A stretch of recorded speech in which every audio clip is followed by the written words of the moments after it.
Well, next time you have a booger and you pick it out and you don't know what to do with it, don't want to wipe it on your sock or you're not wearing socks. There's a place you can put it that's really good for your health. In your mouth. Oh, gross. Oh, man, I think we've been talking about boogers for a good 15 minutes now. That's great. Hey, this is Merriment, where me and my husband literally talk about anything and everything for an hour a week after our toddler has hit the hay and the baby monitor's been switched on. I'm Carly Jansen, one half of this podcast, and Johnny Jansen is my livelier half. We really opened up a can of worms with last week's podcast. It was all about farts. And this week, somehow, we've wandered into booger territory. I mean, we have a kid, so it's not too hard to trace where these conversations come from. But I will say it gets pretty interesting with a study we found published in The Telegraph. Our conversation also covers more serious topics, such as the link between ego and depression, how to discover your strengths and use them, and the need for a fart magician in the world. Anything you hear in the podcast that you want to know more about, just check out the show notes for episode 24 at carlyandjohnny.com. And if you don't find what you're looking for there, hit us up on Facebook or Twitter with links from our website. Are you ready for some merriment? Of course you are. Come on in.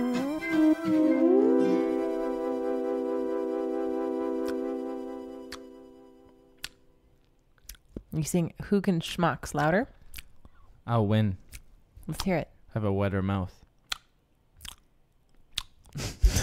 We just sound like dogs drinking water out of a bucket. Gross. Can you do this? Oh, I don't want to do that. Why not? Because I already grind my teeth. It's such a problem. I don't need to like slam my teeth together even more. Yeah? Mm-hmm. Well, are you jealous that I can do it? No, it makes me cringe. Really? Just like when people chew ice. I'm just like, oh, what are you doing? No, stop. Apparently that's what you chew ice when you're low on iron. Don't quote me on it. Are we, has the podcast, how's the podcast going? Is it started? I don't know. Has it? Do you want it? Based on the look on your face, I'm going to say yes. Do you want it to start? Yes. Then we started. Oh, excellent. You created this reality with Oh, wow, with my mind and my will. My your sheer will. Yeah. Willpower. Wow. Wow. Oh my gosh, is there anybody named Willpower out there? Definitely. Or just like it's a superhero that's just like Willpower. It's just able to make smart decisions. But like willpower is a great word, but once it's a name, it's kind of a lame name. Hey, I'm Willpower. I've always thought of the superhero name of like a time traveler, and his name is Justin. Last name? Time. Just in time. Shows up just in time. And he's always just right there, just in time. I always think of, I don't know, for some reason like a jazz musician. Oh, because... Oh, just in time? Yeah. Well, because Just in Time is also a jazz song. Just in time. Oh, I didn't know that. I found you just in time. Yeah. Oh. So just in time, singing just in time, exactly like I just demonstrated. It'd And be he amazing. traveled back in time to inspire that jazz musician to write that song, just like Back to the Future. Oh, man. What would you do if you could go back in time? If I could go... If you could go back in time and you had to go specifically just to inspire somebody, what would you do? I would just prank people. I wouldn't inspire people. I would just make people think that it's a ghost, or like make people. I wonder what that would inspire them to do. Influence some mystical experiences. Okay. Like, I don't know. Basically, make people believe in God. Yeah. I probably wouldn't do Pretty good. anything. If I could travel in time. There's no use doing things for personal gain. You're beyond that. You know what I mean? I feel like you've transcended, and then monetary, physical possessions are beyond you. You're just like, that is of the material. And I bet traveling in time would be a bit of like an ego dissolving experience too, because you'd be going into completely different cultures and getting different cultural context, and have like a bigger understanding of who we are as humanity, and you would and being plucked outside of that would kind of, I don't know. This really depends on how far back in time you're going. I mean, we could go back in time and I could be dealing with our neighbors down the street 3 days ago. Right. You know, but you essentially, if you can go backwards and forward in time, you're essentially immortal. I wonder what scientists would think about that. We'll never know. I don't know. I don't know how much is done within time travel. I remember watching a documentary about it, and the conclusion that they made was eventually time travel might be able to exist, but it only exists from the moment that the time machine was invented. Right. So that could be the singularity. That could be this man. I swear, like as soon as we start recording a podcast, Willow starts shaking her collar. She knows it. She's just like. It's the only time we notice, honestly, but she does do it like a notice me thing. Like, hey guys, like, shing, shing, shing. Hey, it's like her form of expression. I'm a cat. Shing, shing, shing. Yeah. There's people like that. They're called Santa Clauses at Jinglers? Jinglers. That's what basically Willow's doing. If Willow's a human, she would for sure be at Christmas time with the Salvation Army ringing the bell. Not a chance. Collecting money for others, not Willow. What?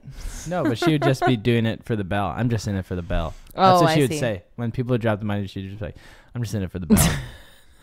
How many of those people do you think are in it for the bell? There's got to be at least one. They're like, I'm bringing cheer to people all around me this time of year. There's got to be people who just are in it for the bell. For sure. And they're just like, I could care less if you're going to put money in here. I could frankly care less about the Salvation Army. But what I do care about is this here bell. Ring-a-ling-ding.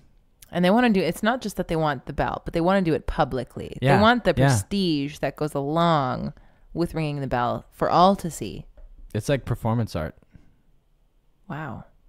It makes me want to ring a bell. I want to be a bell ringer. You ring a bell, I'll dance around you with the ribbon. Because that's always the thing I wanted to do. That's not a thing. Yes, it is. For at Christmas time? Not at Christmas time. But you said like that. Are you talking about like this is a thing you've seen, like a Santa Claus ringing a bell for Salvation, and then like some very ethereal woman child? We're just talking about artistic expression, and it made me think of rhythmic gymnastics. Oh, artistic expression. Yep. Right. With ribbons. What is the extent of artistic expression? Could a fart be artistic expression? I guess it depends on where it's placed. The when and where. Well, now you're going to use this on me. I know it. Yeah. Well, this is a moment in time that I could think of a fart being an artistic expression. When? Well, we were at the end of band practice, and Kyle was in the car. We're saying goodbye, and I perfectly cupped a fart in my hand and just put it in his mouth. Oh, gross. And Ew. And it was so perfect. He wasn't even mad. He wasn't even mad. He wasn't even mad. No, he was just like, he coughed and gagged, and then he was like, that was perfect. That was a perfect execution. And then drove away, and I knew that I had impacted somebody with a fart that I had. And that, frankly, that inspired me. You've impacted me with that fart. That's just terrible. Oh, well, I can taste it. Like, this is so bad. Have you ever seen the guy? Give me some of that gin. Have you ever seen the guy on YouTube, or he does like, this is definitely artistic expression with farts, where he like puts baby powder on his butt and he can like. Oh, yeah. Mm-hmm. Yeah, there we go. Right there. Making it visual. Yeah. So anything can be an artistic expression. Visual of that. Oh my goodness. We'll put up a video of that on our link. We'll link if you want to see fart acrobatic. Or no, it's like he's like a fart magician. Fart magician. That's a great thing to call it. That's what we're gonna call it. Man, could you imagine if like there's a David Blaine kind of guy who's like he makes every time he just farts and like makes things to happen. No, but David Blaine, how he'd do it is he'd make you fart. He'd just like this would be the trick. He'd just like have a bunch of beans. He'd have like a bunch of beans, a bunch of cabbage. Just like, what are other things that make you fart? Oh my goodness. He'd just like, what are things that make you fart? Sugar. Lots of sugar. Beans. Let's just say beans, because you know the magical fruit. Okay. And what he would do is he'd look at you and it's like, watch beans, and then he'd just like eat so many beans, and then he'd be like, it's like, are you feeling something in your stomach? And then they'd be like, oh my gosh. Oh my gosh. No, and people are like freaking out. Like, what? And then he just farts and be like, that was my fart. And everybody's like, what? Oh my gosh. That David Blaine, get on it. Man, David Blaine, if you could do magical farts. Oh man. I would watch that. I would buy that. I would rent that at Blockbuster. Oh my my gosh. We can just end the podcast right here. That's just brilliant. You would want to because you're tired. Yeah, but no, I mean, not really. Because I heard this conversation is clearly going to be a good one. We're almost 9 minutes in. Wow. And you've already yawned twice. I have? Yeah. Man, I never know when I'm yawning. Okay, I mean, just to be fair, how much sleep did we get last night? Probably not a lot. Total 3. Total 3 hours? Yeah. For myself. It was terrible. It was a bad night. That's awful. It was what I call a nonstop night. Where it was just like Forrest was kind of like unhappy all night for reasons unknown, but all of the problems were mine also. Oh. So. Well, I remember him moving over to my side of the bed, and we like snuggled a little bit, but he kept on moving around me, and I couldn't sleep because it's like it's like a delicate position that he's in on me. Yeah, yeah.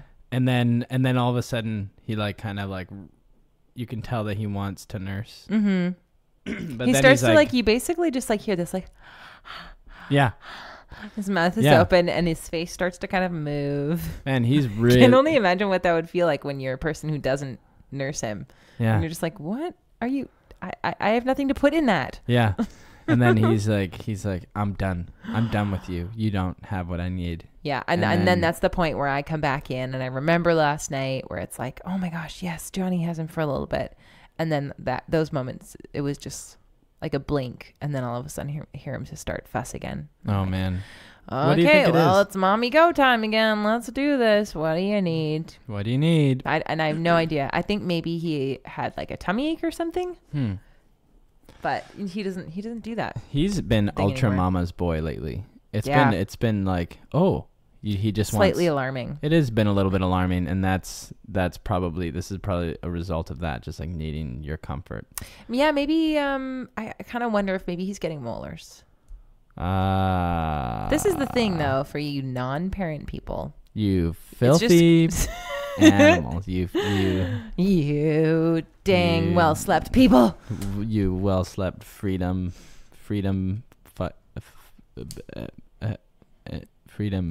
What? People. What are you saying? What to have freedom? You didn't get much sleep freedom last night. Haver. You freedom haver. Yeah. You freedom get. You're so much freer than you even realize. Freedom realizer. No, but this is the thing about like having a kid is especially like a baby. You're constantly just going, maybe it's this. You're just guessing all the time. Yeah, it's a guessing game. And as soon as you figure it out, boom, it's so funny, on to the next thing. Because like when Cassie is taking care of Forrest and I'll come out and I'll say something like, maybe he should have something to eat. Like I'm just throwing one of my guesses out there because I'm just guessing all day long. And then she looks at me sometimes and she'll just be like, oh, is that how you do it? Well, I mean, I was just kind of thinking this and that, and I have to remind her, I'm like, honestly, I really don't know what I'm doing. I'm just giving you a suggestion out of the many things that I try and see which one sticks. But like, don't take what I'm saying for, some kind of like Bible here. Don't know what I'm doing. Don't write the Bible. Don't interpret somebody as the Bible. Yeah. Is what you're saying. Yeah, pretty much. Me when talking about parenting. And yeah. Is there parenting stuff in the Bible? See, you should have poured your own gin. You're just drinking my gin, which is fine. I'm okay with it. I don't know why I brought it up. You're just feeling like bringing a little snark into our life here tonight. Yeah, sorry. No, it's okay. Okay. Man, that fart magician stuff was fantastic. I really hope. It's pretty funny. Yeah. I mean, that's a good act. That's if we were stand-up comics, that might be a bit. Maybe. Let's log that away. Yeah, if that'll ever happen. You just covered your drink. Well, I guess I thought maybe you're going to poison me. What did that look like a subconscious thing there? I don't think it meant anything at all. I think I honestly can't interpret any of your drink. I just feel like resting my hand somewhere, and that seemed like the most ideal place. On top of your drink? Yes. But it looks like it's like an arm rest. It's like a hand rest. Yeah. Nailed it. All right. Well, I'll stop my hyper observation mode. How are things going for you in life right now? Okay. Yeah, fine. Yeah. they're fine. Yeah. They're pretty good for me too. Pretty exciting. I'm getting excited about the music stuff, which is strange. Like, when's the last time I was actually activated in the music department? A while. It's been a long time. Yeah. I just wrote like 2 songs and recorded 4 songs in the past 2 days, which they're just like super, super rough demos. Basically, yeah, they're like just past the idea phase and onto production. Totally. Which is great.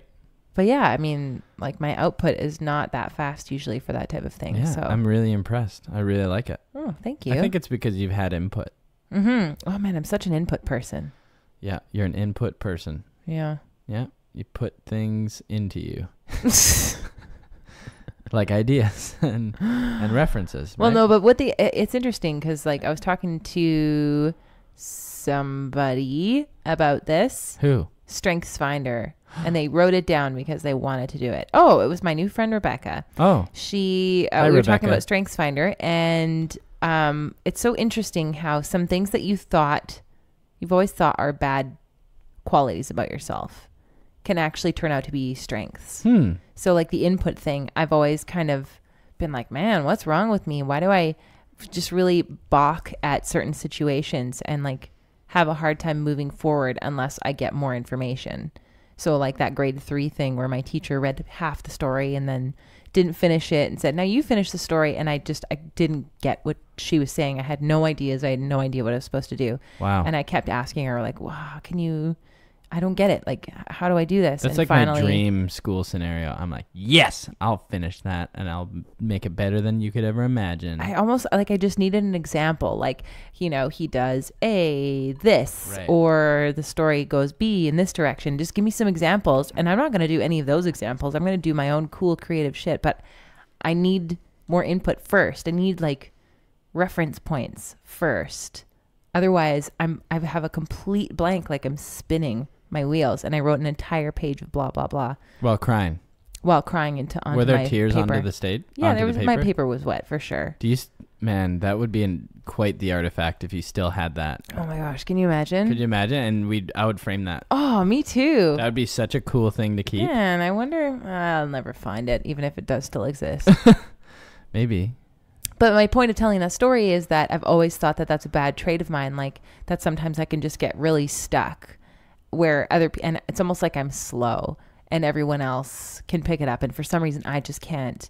But after I did the Strengths Finder, input is my number one strength, collecting information. And I'm the type of person that just needs to like take a lot of things in. And once I do, I just like, I'm right out the gate super fast as soon as I get the input that I need. Huh. But up until that point, I can just like be completely stuck. And just for those who don't know, a Strengths Finder is a book and a test, kind of like an online personality test that you can take. It's all about your strengths and what it does is it maps out. They've mapped. It's a study that they've been doing since the 70s, and they've so far mapped out. I think it's 52 strengths that humans have. And you take this test. It's a really cool test. It's 45 minutes long, and it's timed. So if you don't answer a question, that's your answer. So it's very like, ooh, like it's very. So if you overthink things, it's like, right. Oh, but it's very cool. Intuitive quiz. I remember feeling like maybe I did the quiz wrong. And then when I saw my strengths and it like kind of assessed my personality, I was like, no, actually, I think it kind of nailed it. Yeah. And I love, it's a very positive and productive approach. It's all about working off of your strengths and finding adequacy with your weaknesses. So, and like, it's all about team building. So you have a team and then you find your strengths and then you be like, for instance, me, I'm Woo is my number one. Winning others over. So I work really well in a situation where I have to pitch verbally, like if I have to like communicate something. And I really enjoy doing that. I think I'm Woo, positivity, communicator, believe it or not. Developer and activator.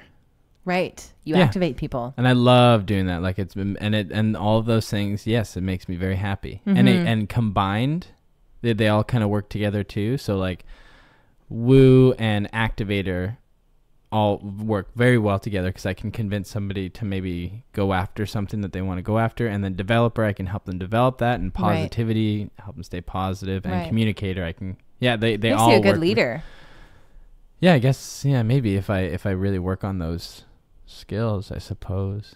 Or at least like a good motivator. Or a good director, I guess. Yeah, there you go. Yeah. Yeah, my strengths, input, connectivity, ideator, positivity, and what was the last one? I already said connectivity. Harmony? Positivity? Positivity. Yeah. Oh. Did I already say positivity? Was it ideator? I said ideator. Oh, we should got them written down somewhere. The book. They're in the book. But yeah, what I really liked about that too is it's kind of saying like, stop getting yourself so down and like bashing away at your weaknesses, because there are other people whose strengths are your weaknesses. Yeah. Surround yourself with the people whose strengths are your weaknesses and work together as a team. And then you don't have to try and, put so much of your energy towards building up these weaknesses. Instead, just like really funnel that into your strengths. So you, listener, you got some serious strengths. Just like focus on those. Focus on those and strengths. And if you're not really sure what your strengths are, I'm telling you, StrengthsFinder 2.0 will tell you what those strengths are. That's the beauty of community too. It just shows like, wow, we are stronger together. Mm-hmm. That really comes through. Oh man, I remember when there was somebody staying here. I think it was Jessica, your sister. She is so good at just like getting activated with cleaning. She's fast. She thinks about it so quickly. But me, I'm more about like organizing the places that we put all of the things. I'm really good at that stuff. And she's like, oh my gosh, you should see my Tupperware cupboard, which by the way, she has since organized and it looks great.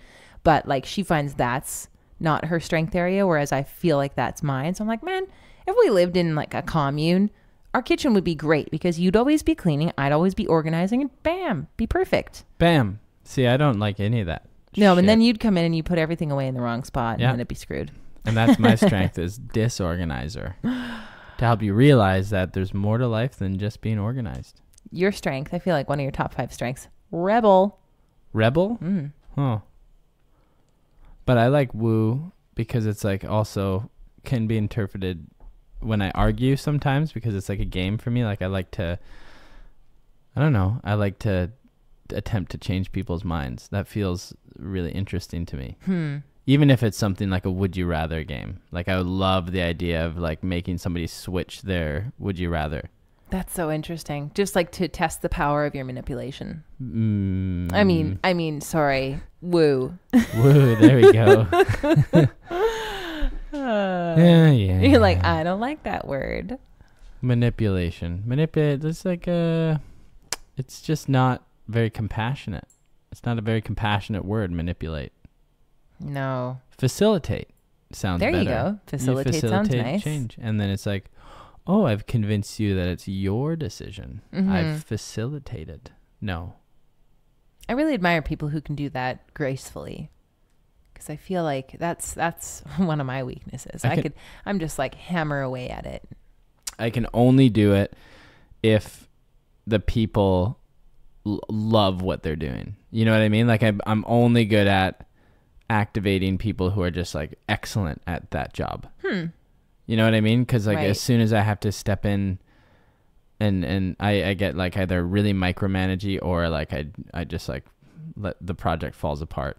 Right. So somebody who already has like the go get 'em. Yeah. There's a lot of trust involved, right? There's a lot of just like, you got this, and a lot, clear communication's important.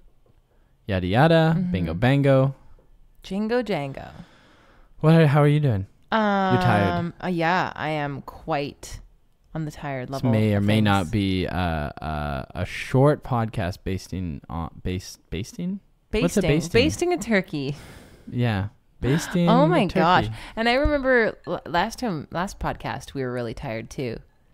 I seriously though, like this is not our life very much lately. We're actually getting good sleeps lately. It's just seems to be like the night before the podcast, we're always having. But it's also just like you work a long day, come home, play with Forrest, put him down, which is kind of a struggle, clean the kitchen, and then it's like podcast, and it's like, oh. Wow. When do we get to watch a movie like normal people? Yeah, never anymore. Like I watched a documentary for research last night, which actually very much influenced how I'm imagining building a documentary or creating a documentary. Great. But what was it called? It's not Once. It's One More Time with Feeling. Oh, it's a very cool documentary. Yeah, it's I don't want to. Somebody told me what it's about, like, which didn't really. It's a very esoteric, kind of like airy, poetic documentary that doesn't give you a straight narrative. Okay. You slowly figure out what it is. Mm-hmm. The people that recommended it to me told me the plot. And I was expecting it the whole time, but it never revealed itself. You kind of like build the narrative through the emotional arc, through poetry and song. Cool. Which is really, really well done. And it was like kind of warts and all. They just showed everything. And it was very meta too. So it was like everybody's aware of the camera, aware that they're making a documentary. It's very raw, which is something that's like, it was a really good realization because like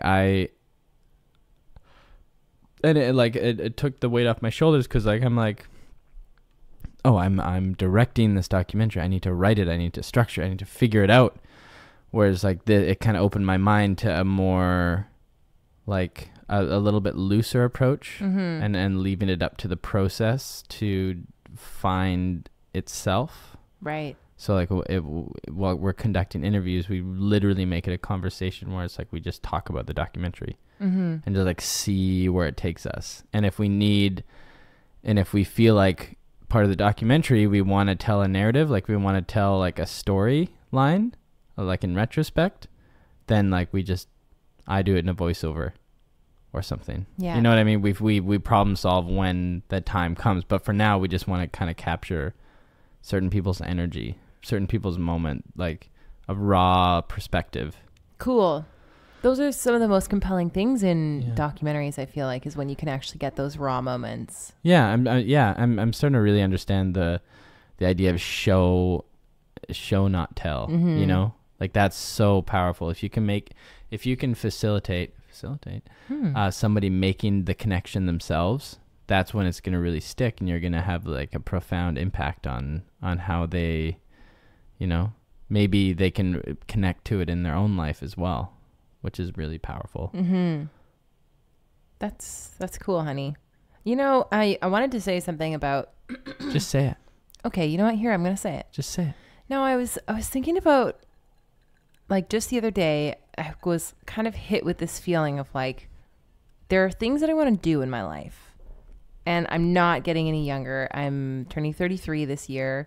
And That's a good number. There's just, like, times where you make the decision...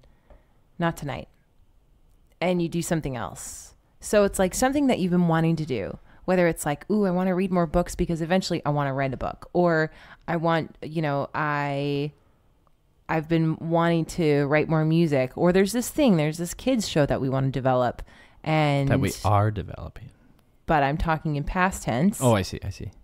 That, you know, oh, I should probably start writing some songs for her. Like, we want to write this show, but well, not tonight. I'm not feeling it tonight. And it's like, when am I just going to magically feel it? Especially these days, I don't have nearly as much free time. And so I can't just wait for the mood to strike. So it was I've started to realize, like, the time is now in my life. Like, you need to take the bull by the horns when there's something that you want to do. Otherwise, like, it's just going to end up passing you by, and you're going to look back on a life of, like, I wasn't quite feeling it that night, and so many things that you wanted to do just didn't get done.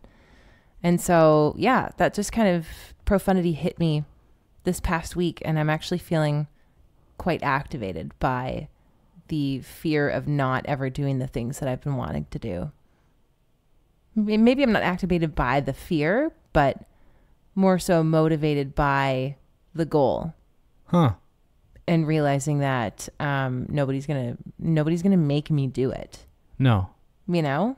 Yeah, especially like your own ideas. Mm-hmm. You're the only motivator who can do it. Anybody who's ever created something novel, it came from within that they were self-motivated to pursue. Especially when you have an idea and it's just waiting for something. And once you realize, wait a minute, I've got this thing that there's no reason why it isn't getting started yet except me. Yeah. I'm the person that needs to take the first step.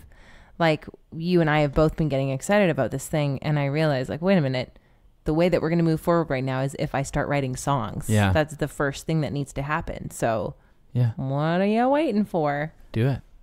Yeah. So it feels good to, I actually had a lot more energy last night when I thought, like, oh, normally I'd want to go to bed. I didn't go to bed till like midnight because I went to bed and then I had more ideas of tracks that I wanted to lay down on the songs. And I was like, oh, if I don't do it right now, I'm just going to forget. So I got out of bed and I went back to the computer and recorded some more tracks. And it just was exciting to be activated about something instead of always being like, well, it's 10 o'clock and that's my bedtime. So there's some things that I should do, but I always get to bed at 10 o'clock. Which you could get to bed tonight at 10, maybe 10:15 if you tried really hard. Well, yeah, no, I still would like to do that actually because last night was such a bad night. But well, we can do that. That's the goal. Yeah, good. I'm into that. Me too. Ooh, even though. Oh my gosh. I don't know where this came from, but I really want to see Incredibles 2. Oh, yeah. Wouldn't that be fun? It's in theaters. We both loved The Incredibles when we were kids, and apparently it's incredible. Who didn't love The Incredibles? I know, right? It's a great movie. It's a great movie. I used to ride around in my White Rabbit listening to the soundtrack. Wow. Oh, that would be so fun. Yeah, but it was juvenile and dangerous because we were high on pot. There are a lot of campaigns now about not bad. Driving while high. It's a very bad thing to do. In the snow.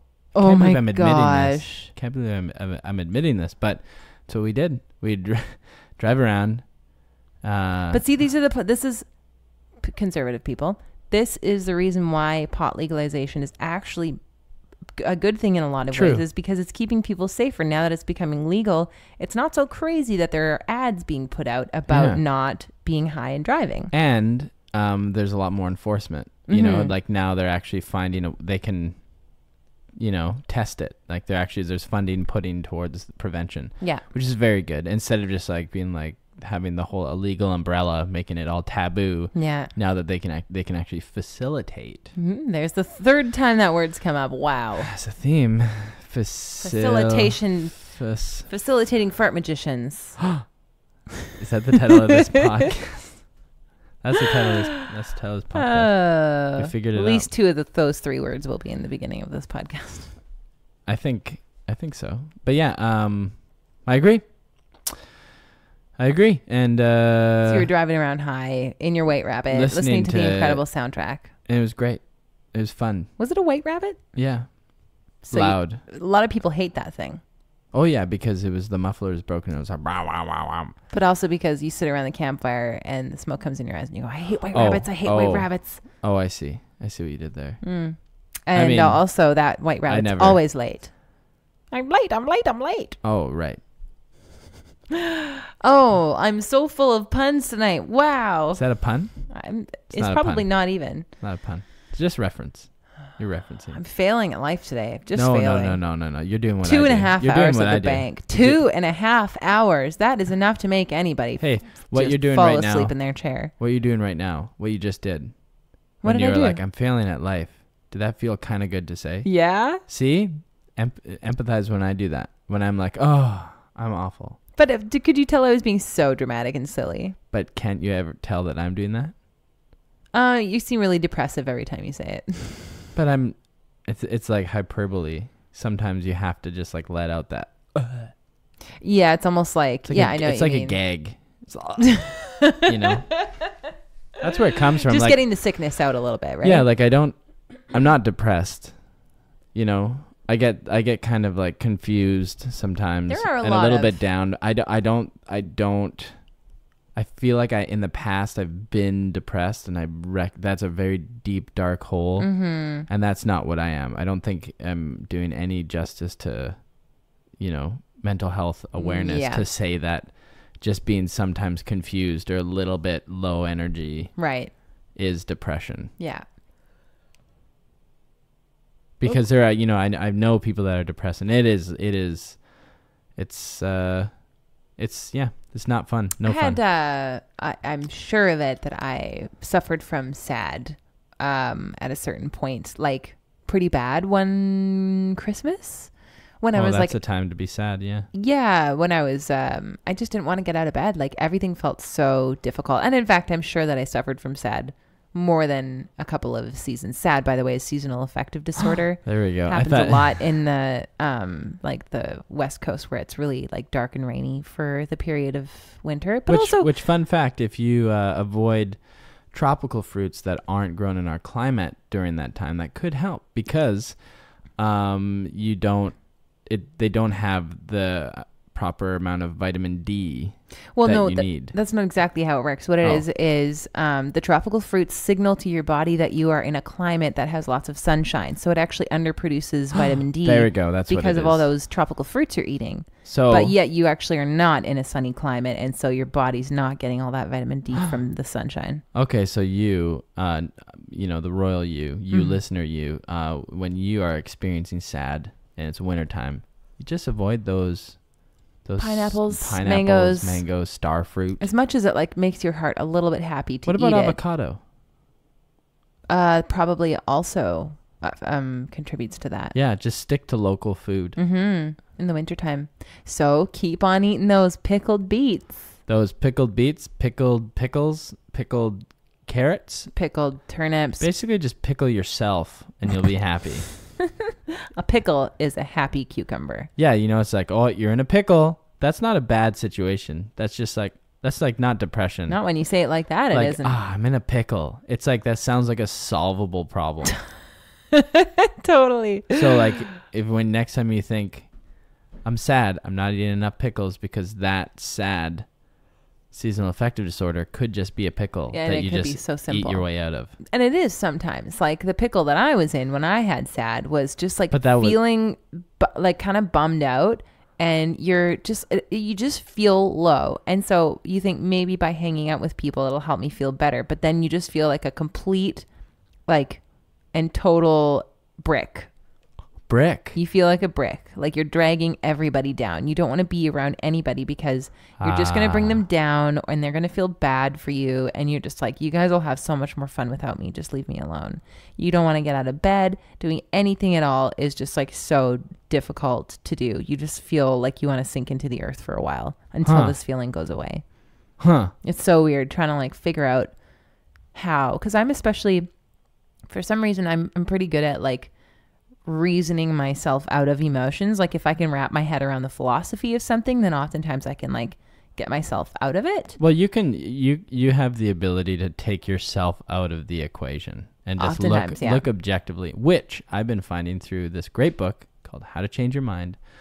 I'm just about finished, but they talk a lot about the part of the brain that is responsible for like self-reflection and projection and like the ego, basically. And then that, like an overactive default mode network is what it's called, leads to depression, because you just like are so can lead to depression. Well, people who are depressed often have a very active default mode network, and it's all caught up in like just being so caught up with yourself, and everything is within. It's just like constant self-reflection upon itself, and that's when what I was gonna say is you probably have your default mode network, you've got a very nice balance with that, where you can kind of like drop your ego a little bit and evaluate a situation maybe objectively. Yeah. In this case though, when I was like, the time that I'm thinking about that I had the SAD pretty bad. I had the SAD bad. Yeah, Johnny. bad SAD. Bad SAD. And I definitely could not reason myself out of it. Luckily it passed, and I'm not exactly sure how. I think probably something to do with like family and things that took my mind off it and that had to get me out of bed and that type of thing. But, SAD often does pass. It's a seasonal thing. So, but man, knowing what that feeling is like too, just have no clue how to get yourself. You just want to feel happy again. But until you feel happy again, you just want to sink into the earth and disappear. It sucks. But it's like, it's almost like a feedback loop of it's like thinking about yourself. I honestly, when you say it like that, it's like, that doesn't really connect with me because I don't think it's like a conscious thinking about yourself thing. Well, when you say that, like you're thinking about yourself bringing other people down. Right. And then you just like, and then you just like get caught up in that idea. That is kind of like thinking about yourself. Right. Yeah, no, I guess you're right. I think, which is a very big sign it's of hard an for a overactive person. Yeah. I think it's hard for a person who's in that situation to like really see how they are thinking about themselves. You know, like they probably think like, well, that doesn't resonate with me. I don't think that I'm thinking about myself a lot, but you'd really probably need to like, help them reflect on situations about the way that they're thinking about things to see that they're making it about themselves all the time. Yeah. So that's a hard thing to get through to people. If you just like, when they're constantly passing, it's hard to realize, right? Yeah. Like when you always make it about you, when you're just like, you think that like, oh, this always happens to me, or you kind of are always seeing patterns of behavior within yourself. Yeah. It's like that in itself is a very, it can just lead you down a really dark path and become a very like feedback loop, which, yeah. I kind of wonder if I was feeling a little bit depressed at the end of my working at the radio station. Yeah, well, I remember you talking about like it was very much tied into your identity. Yeah. Right. Oh, and this I was gonna say, it's and that leads to a disconnection. The more you kind of like are wrapped up in your own self, that leads to a disconnect between you and other people, and you and the environment, and you and the rest of the world. It's the more you get wrapped up in your own world, that's when you just like tap out, and and then you can't see the beautiful connections of the world, and you see nature, like you see a flower or you see food, you see whatever, but you don't see your part in it. You don't see your connection to it. Right, because you just keep separating yourself more and more and more. Like you become so separated. And the extreme end of that, the extreme end of an overactive default mode network is like a comatose. Wow. Yeah. Crazy. Yeah, you're so disconnected. So interesting. Wow. Yeah, I've been thinking a lot about that lately. Like I've been working on a project, finally finishing the video that I filmed in Vietnam, and it's quite long. It's like 12 minutes long. It's one of the longer pieces I've ever made. Wow, when good, I come Johnny. to think about it. And I'm really digging the theme. It's like, it's really resonating with me. Just this idea of connecting with the food that we eat, and understanding that there is no separation between us and nature. There are time gaps, sure, like when food is taken from the earth and, goes through processes, and then it goes into your body, and then you poop it out. There's time separating all of that. You take time out of the equation, we are one with our environment. If we didn't have Earth, if we were just in space in a vacuum, we'd die instantly. Like we need the Earth, and we need each other. And that means there's no boundary between the two. That any boundary we see is an illusion. And it's like, that's a result of the ego, and that's a result of the default mode network. Interesting. So once you take that away, such as with psychedelics, then you start to see the connectedness in everything. And that's where the cliche comes from, when people are, high on mushrooms and they're like, oh, everything's connected, man. We're all one. Yeah, exactly. Or a mystical experience. It's not just psychedelics too, right? It's holotropic breathing. It's meditation, prayer, or like group prayer, feel this feeling, this giant, as soon as you drop the ego, like Buddhism is all about that, right? It's all about eliminating desire. Well, where does desire come from? That's wrapped up in what you want, and that's tied into your separation with everything else. Yeah. As soon as you take you out of the equation, like with psychedelics, or like a more accessible thing would be like a mystical experience in church. As soon as you strip away your ego, you all of a sudden see that like without you there's still this vibrant consciousness that exists, And it like went with extreme psychedelic experiences, especially in psychotherapy with like in guided trips, this ego dissolution is like extremely beneficial because you see that when you're out of the picture, there's this divine consciousness that connects everybody, and you see the patterns within mysticism, within like religion. And that's what they're talking about, because they've all experienced that shutting down of the default mode network, which we all of a sudden click to be like, whoa, we are all like everything, this whole planet, this ecosystem, everything. And you know, biology is like, yes, of course, we're all one. Like we all need each other. Mm-hmm. I love that connectedness feeling. Yeah. And it's amazing. We can talk about it, but it's like, and it makes sense, but to really feel it is a really like amazing experience. It's so cool to actually watch Forrest's experience, because you can tell he feels that. And this is another thing. Babies don't have that yet. The default mode network develops later on in life. So like a great way to understand a child is that they're basically tripping constantly.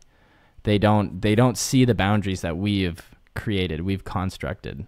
And you know, like they don't see that. They see, for example, like another thing that the default mode network, I just got to get this out of my system. I'm obsessed with it right now.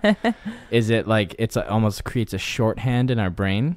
So it's like, and that's extremely useful, right? Like that's why, like, I think humans are the only creatures that have developed a default mode network. Okay. It's an extreme evolutionary advantage, right? Like that's like problem solving. Like it's like being able to just like, see, that's a tree, you know, understand a tree, and then you just like log that away. Right. And then it allows us to process information, like a lot more new information. Right. But like, for example, we see a tree, and this is written about in the book, How to Change Your Mind. It's like, we see like, oh yeah, that's a branch and those are leaves. We just like, we're done with it. Whereas like a kid would see like, oh, that's like a fractal green patterns that are just like multiplying and multiplying and multiplying. And it's just like amazing. Wow. So you haven't like wrapped your head around a tree, concept of a tree, and you kind of put that in a box and you shove it aside. Mm-hmm. You don't need to worry about that.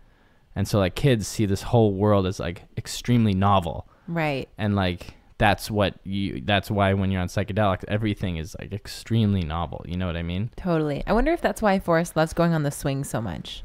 Because it's just like switching up his perspective of things on top of, you know, the fractals and the connectedness of everything. Now he's going down and then up and down and then up, and you know, in a swinging motion, and that just would like add such an extra level to that. Yeah. So I cool. think so. I love hanging out with Forrest. I mean, for many reasons, but like just really when you get down on his level and you see the way that he is experiencing the world, it's just like reminds you to marvel. Mm-hmm. Yeah. And having like being in awe, which is like apparently a really healthy thing to when you're in awe of things. I have been a person of wonder for a very long time. And I think like there was kind of a time there, probably coming at a climax like recently, where I just wasn't doing that anymore. It sucks because that's always been like a big part of my identity, is like feeling this like sense of wonder and connectedness. And, you know, as soon as I go out into nature, I just like let all my troubles melt away. And I'm just like, wow, like a child. And, but I think I'm getting it back. Yeah. A little bit. Bits at a time. Mm-hmm. That's what people say is good. Like something that comes along with having kids, right? Not for everybody, but it could be a byproduct. Mm-hmm. Maybe. I don't know. Maybe. Who knows? What do you think of when I say green bowl? Green bowl, I think of Harry Bowl. I think of Harry Potter. I think of pottery machines. I think of Ghost. Why Ghost? Oh, I think of Santa Claus. Oh, I think of... I'm not good at this game right now. No, not Tim Allen. Tim the Toolman Taylor. Tim the Toolman Taylor. I think of... I'm not into this. Not feeling it. No, I'm not. Okay. I'm not. It's like the only thing I'm into right now. Really? You just want to play? It's a game we invented. Well, called this Universe. is kind of like how I was writing songs today. Is just like riffing on things. But you got to rhyme. Oh, I know. You just like are so hung up on the fact that some of the words don't rhyme. No, the verses don't rhyme. Some of them do. No. Okay, well, fine. I'll make them rhyme for you. Okay, that would make me very happy, because there's something like You read a. That's good feedback, though. No, I appreciate it. You read a Dr. Seuss book, and it's just so satisfying. It's like, there's something. And then you read like that dumb Jungle Book. That's just like. Well, it does rhyme, but it's like the clunkiest, laziest rhymes. Mick the monkey lives to swing. He loves to swing on everything. You're just like, really? That's the best rhyme you could have come up with? It's not bad, but the thing is, like, when I can't stand is what's the parrot has nothing to say, even though he talks all day. How do you know? How do you know that the parrot has nothing to say? Seems like a really assumptive thing to say about that parrot. I always think they're really underselling Paul the parrot. It's like, I'm pretty sure if you stopped to listen, you'd notice that actually he's trying to tell you something really important. Yeah. Just like, it's got nothing to say. Jeez, way to just write off a person right out the gate. How do you know? Are you a biologist? Have you studied that animal? If anything, it reflects poorly on the author. I'm absolutely. Just like, these people are definitely not very intuitive. They're just like, dumb parrots are just making noises. They're just like reducing a parrot to like a squeak toy. It's like, This is a person who doesn't love life anymore. No. If you wrote that book, shame on you. Yeah. Anyway, but I with all the kids' books we've been reading lately, I really should be able to rhyme a little bit more. So that was good feedback. I actually, for some reason, I was just like, it doesn't rhyme. Like it hadn't even struck me. So this is like very first draft stuff. Oh, so no, I love it. All the I feedback, love it. Please. Rocket rhymes with chocolate, and you can say that instead of cookie. Oh. Planet made of chocolate. Well, those are in two separate parts of the song. But right. Yeah, that's cool. I do like the tone of the song. Space, space, space, space. And I think we should introduce the synthesizer to make things like really spooky. Oh, definitely. Synth is all over that song. Wow. Yeah. I don't know if we can talk about. I don't know if we need to talk about the concept of infinity. We can just like kids will get it. You know, that's like, what's up there? That was one of the lines that actually does rhyme. What? No, it doesn't. No? No. Oh, well, there you have it. I'm sorry. I didn't mean to criticize. You did a lot today. That was like a whole from the bottom up that was great. Oh, no, thank you. But no, I appreciate the constructive feedback. I am turning to you to help me make it better now because I've done my first part and now I need to like chip away at it with help. Yeah. I think maybe having like a talking portion. Oh yeah. You know, when it's like bah, bah, bah, like we're in space. What's the, you know, I don't know, like a talk rap thing. Yeah, I like it. A talk rap. I'm gonna write this down. I do like a good talk rap. It's got that vibe to it for sure. Yeah. Talk rap. Talking crap. That's what I thought of. Talk crap. Talk rap. I used to think rap was crap. I used to say country and rap is crap. But you know, I have an appreciation for, you know, Johnny Cash. That's country, and that's excellent. Really good. How dare you marginalize country?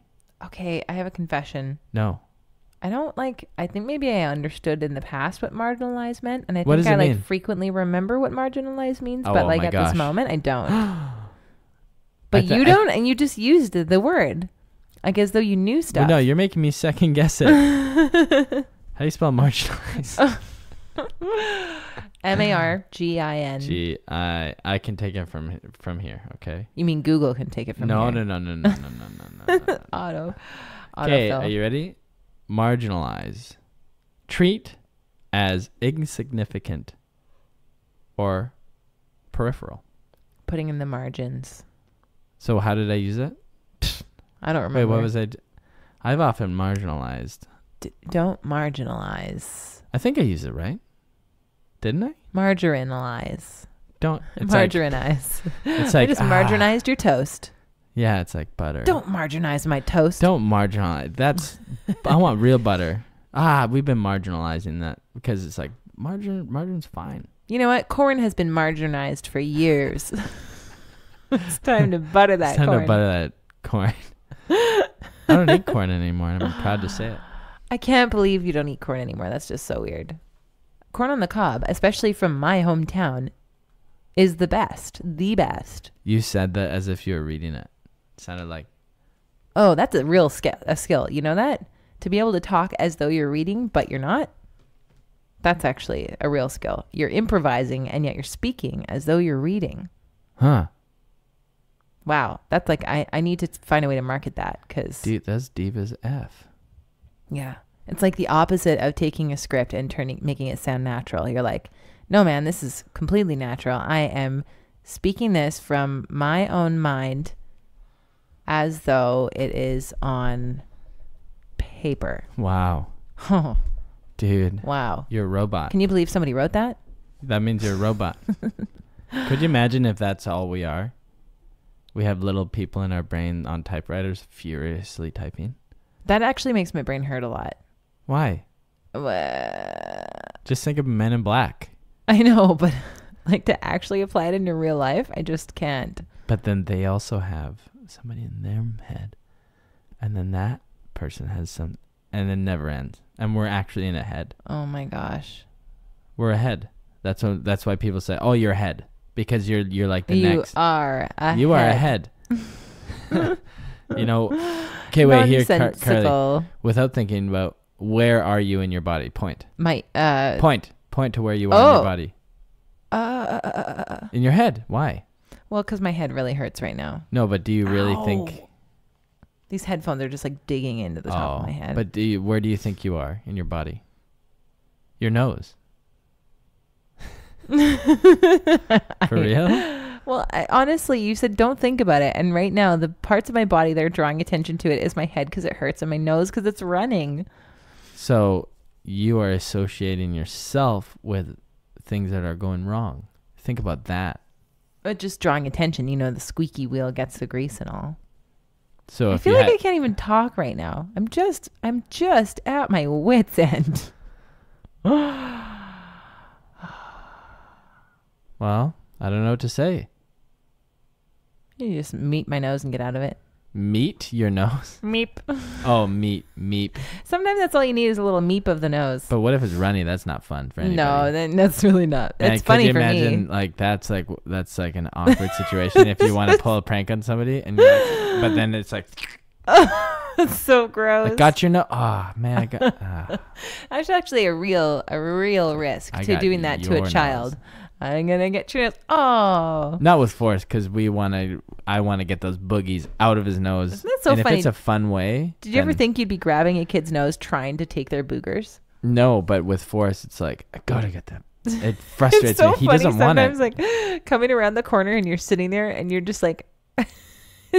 You were just playing nicely and then all of a sudden like your body gets this like aggressive stance and you're just like trying to really fast and you're trying to be gentle but like your whole body is just in like attack mode as you're like trying to get this booger out of his nose. I see him rubbing his nose. He doesn't like it. No, it doesn't feel good. Like do you ever like rub your nose, scratch your nostril and it hurts because you have a booger in there? Oh, and I'm excited because pulling out a hard booger feels great.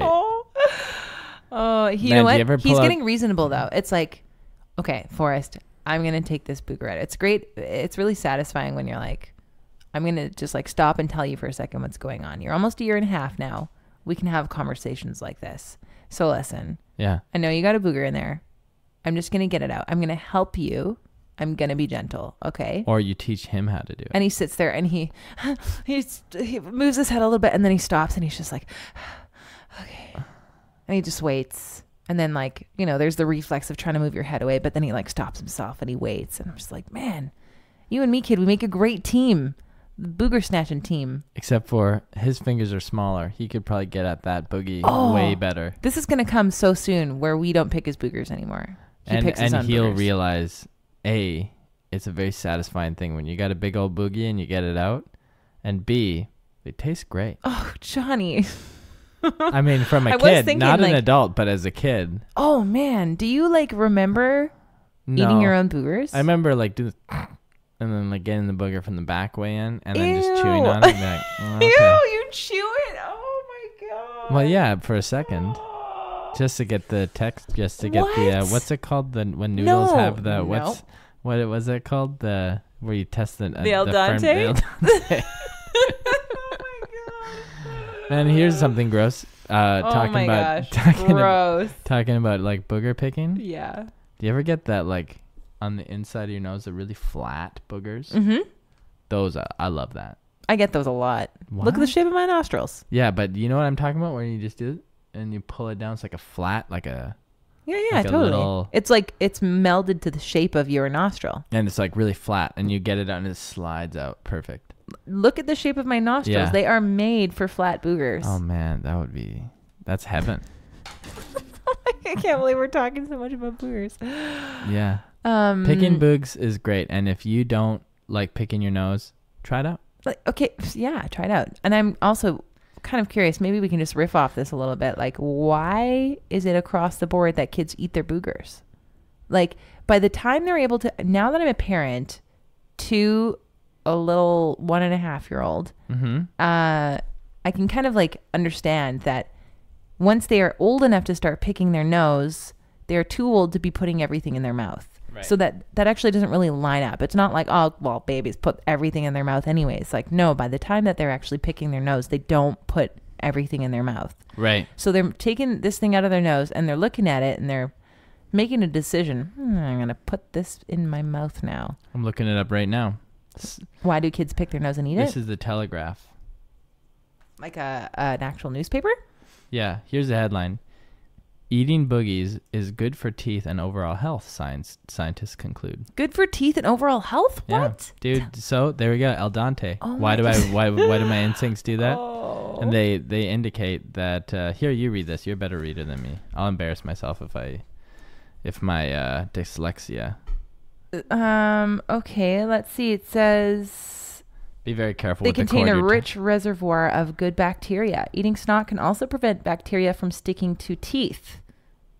According to the article published in the Journal of the American Society for Microbiology. So this is like super legit. Snot could even defend against respiratory infections, stomach ulcers, and HIV. Oh, eat your boogers. Researchers are even working on a synthetic mucus toothpaste. And chewing gum to harness the dental benefits of bogies. This has got to be a joke. No, it's telegraph.co.uk. Wait, when was the date? When was it posted? No, it's not April 2017. 1st. But it's not May. It's not April 1st. It's good for teeth and overall health. That is just like mind-boggling. But it actually makes sense now. Dude, that all kids do it, because like, where is this coming from? It's not like it's just one random kids. Why does it taste good? Right. To encourage you to eat it. Here's the thing. This is a true fact. We eat our snot all the time, every day. Right. I know when you've got like mucus in the back of your throat. Oh, I did so right gross. Now. I have it in my mouth. Ew. No, you don't try to do it. And maybe. Some people do, apparently. Now I will. Now when I got that mouthful of snot. This is like the time I'm gonna do some like swish it around like. Oh no, Johnny. No, hey, there are some things you don't do. No, you do this. There's science. You know. Well, you don't have to talk about it. It's just like when you peed your pants on standing on that tree stump. That could be healthy too. Who knows? You know what? Doctors used to think it was not. Like, they didn't think you had to wash your hands, and they were appalled at the idea. And so a gentleman does not have to wash his hands. Right. It's just cultural programming, man. Yeah. Eating your boogies is good for you. Yeah. No. You can't say that. You can't say that about everything. I think you should look at everything through that lens if you have the time and energy. Do some research and information collecting, as you're saying. This is what the beauty of the internet is, right? Mm-hmm. And science, right? We should continue learning instead of just like taking things for face value. But I will say, okay, we're going to post that article for sure on our website. Yeah. Because wow, boogers are healthy for you. Yeah. Good. It makes sense teeth. Though. So we kind of solved the question of like, why do all little kids pick their nose and eat it at some point? And it's because it's like hardwired into us for health, your health. For your health. Maybe we shouldn't stop Forrest from doing it. I just don't want to look at it. Oh, the Al Dente thing you said. Oh. But turns out that's good for your teeth. Wow. Crazy. Well, there you have it. You know when you probably remember this. No, your skein. Your snot's running down. And you do this. Oh. And you lick it. Yeah. I always assume that it's just like sweat that's like mingled with No way. Like dew on my face. No way. And that's snot, baby. That's just what I tell myself. That's snot. Well, next time you have a booger and you pick it out and you don't know what to do with it, nobody's around, don't want to wipe it on your sock, or you're not wearing socks. Oh, there's a place you can put it that's really good for your health. In your mouth. Oh, gross. Oh, man, I think we've been talking about boogers for a good 15 minutes now. That's great. Wow. Yeah, that's anything else gross we can talk about? Wow. Wow, that blew my mind. I genuinely learned something today. Wow. Man. We need to learn more often. Boogers. Now, next time you do one of these and you swallow some of that snot in your mouth. I've been doing it for the past 2 weeks, man. I've had a cold I've been getting over. Just know this is good for me. This isn't gross. I mean, it is gross. There's some gross things that are good for you, like wiping your butt. That's gross, but you got Probably it's got to be good for you. Well, of course it's good for you to not have a poopy butthole. Yeah. There's most things. I feel like I get more and more juvenile the like less sleep I've had. Yeah. You said Makes the sense. PBH word. PBH. Okay, well, hey, guess what? Chicken butt. I'm going to do this. No, I'm not going to throw it. I'm going to call it. You're grown. I'm going to call it a night right now. This is a night. Yeah, that's very fair. Where did that saying come from? Call it a night. Well, it's probably like call it a day, and you I'm going to call this a computer. He says, "How could you? I am not." No, it's a computer. This is if a computer was spun that way, you'd be like, get real.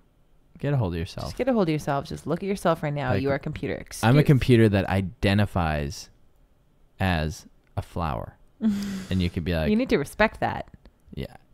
You know what? I'll be like, great, you're a flower. And I will no longer use you as if you were a computer. I will smell you and put you in water. You know, once our stuff has consciousness, it's going to cause a lot of problems for us in that way, I'm sure.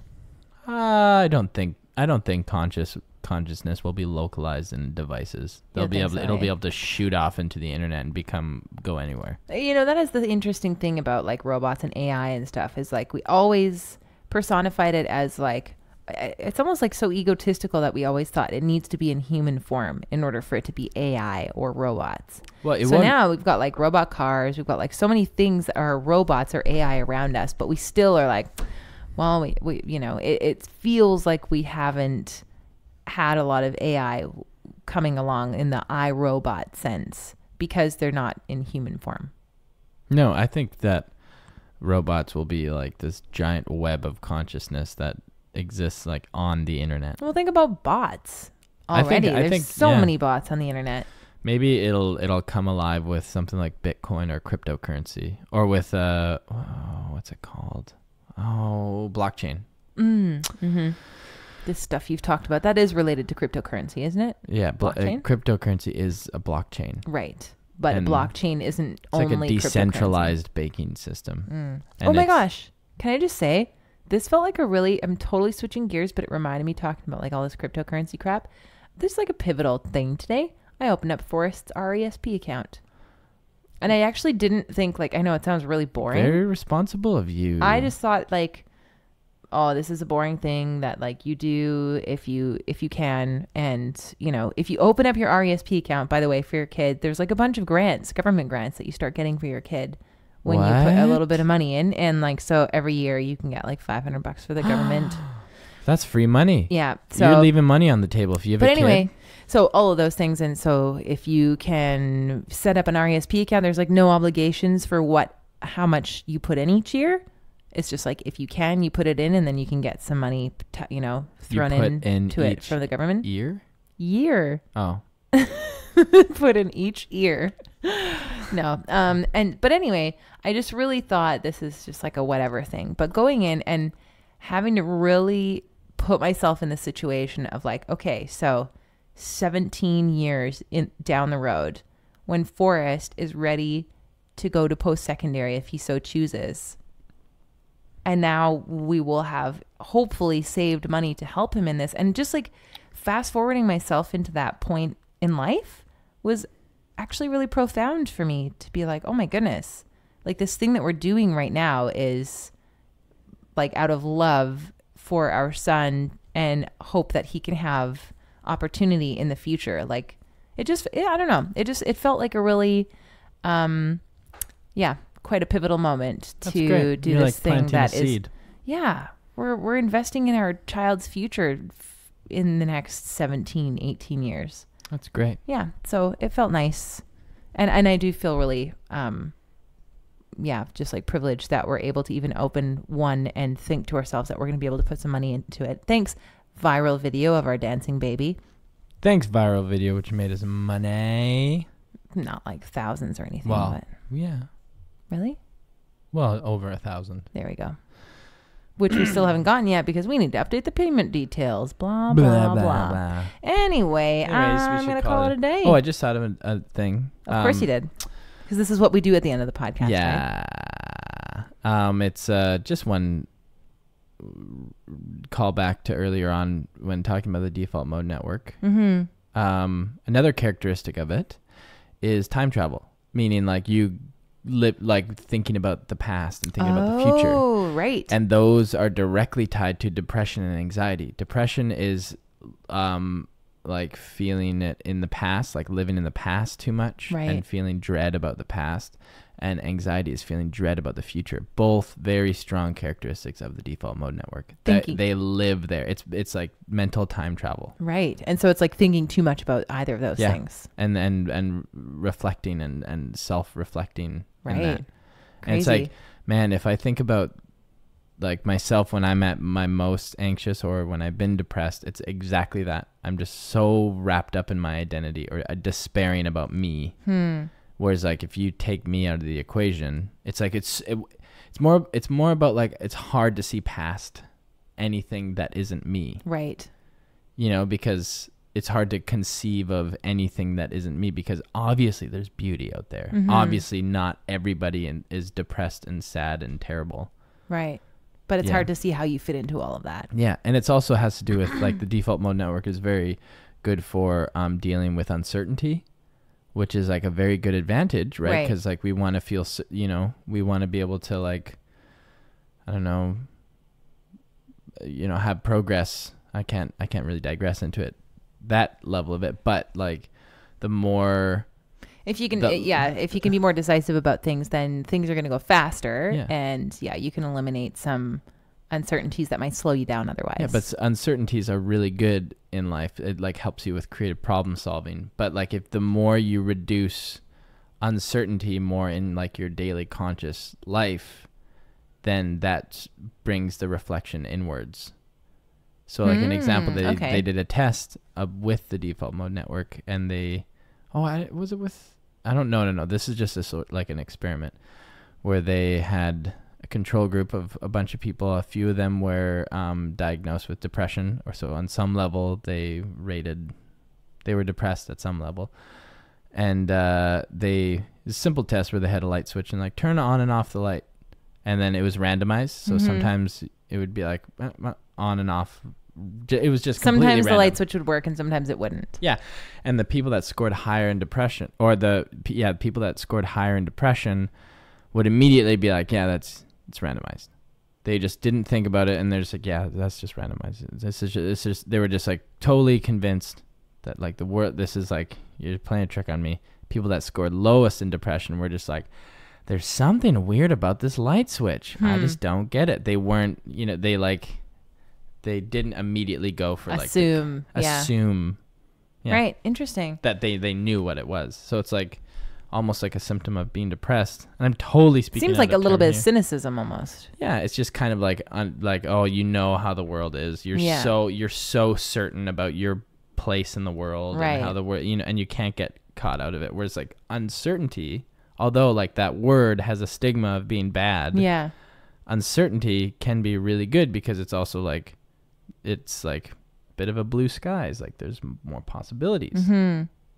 Totally. That's cool. I like that. I just wanted to clarify that. Think about that while you drift off to sleep Once you tonight. Do that? I don't you know. Just covered your cup like very intentionally. Like it must sound. I don't know. But watch me do this. What do you think about? You're fiddling. You fiddle a lot. No, this is like when somebody like puts their hand over a cup and makes eye contact with a person, that's like, you're going to roofie me. Get away. You're a sketchy dude. That's the Maybe I'm signal suggesting something to you. That you're suggesting that I don't drug you. Oh, Johnny. I'm going to go to bed now. All right. Okay. Love you. Love you too. Talk to you next week. Bye. That's it for this week of Merriment. Thank you guys for listening. If there's anything that we talked about in this podcast that you're like, I want to check out of that for myself, then you can just go to carlyandjohnny.com. We have some show notes there under episode 24. Also, we do suggest subscribing while you're there so you get an email when and only when a new podcast comes out. It makes it super easy. After all, doctors agree that an hour of merriment a week is good for your health. Anyway, love you.